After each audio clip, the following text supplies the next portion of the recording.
आमच्या या तिजोऱ्या मोठमोठ्या उद्योजकांची कर्ज माफ करताना कधीच रिकाम्या होत नाहीत. पण शेतकरी आणि वंचितांचा विषय निघाला की अगदी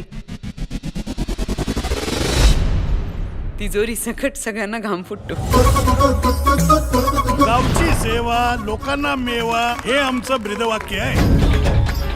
40 किलोमीटरचा 4 पदरी राष्ट्रीय महामार्ग होणार आहे. तर त्या पट्ट्यातल्या शेतकऱ्यांच्या जेवढ्या जमिनी आहेत त्या सगळ्या ताब्यात घ्या. म्हणजे आपल्याच मित्रांच्या किंवा नातेवाईकांच्या नावावर करून घ्या. किंग मेकर होतो आणि आता किंग होणार.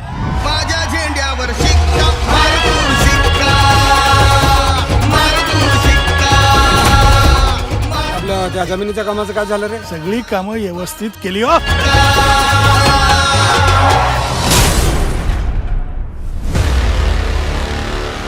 पटकन जमीन इकून मोकळा व्हाय, नाही ते तुला कायमचं मोकळं करी. आत्महत्या आहे मग डोक्यावर मार कसा? तुम्ही म्हणता ना केस ओपन आहे, हो ओपनच राहू द्या. या केसचा छडा लावल्याशिवाय मी शांत नाही बसणार. नाम्याचा आणि भास्कर साळुंकेचा जमिनीवरून वाद सुरू होता. तो जय पाटलाचा मेवणा का?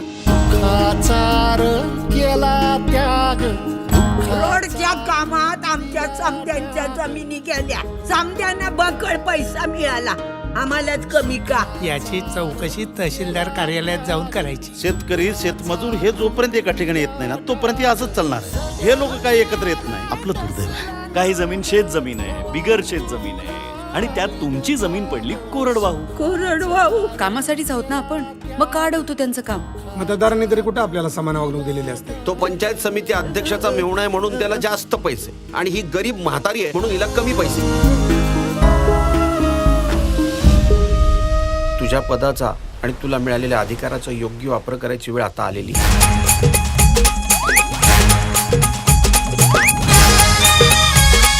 बाईच्या जातीला प्रगती करायची असेल ना तर तिने फाईलीसारखं वागायचं. ही सरकारी फाईल आहे, 10 जणांचा हात लागल्याशिवाय मंजूर होत नाही. शांताबाई शांताबाई शांताबाई शांताबाई अरे शांताबाई.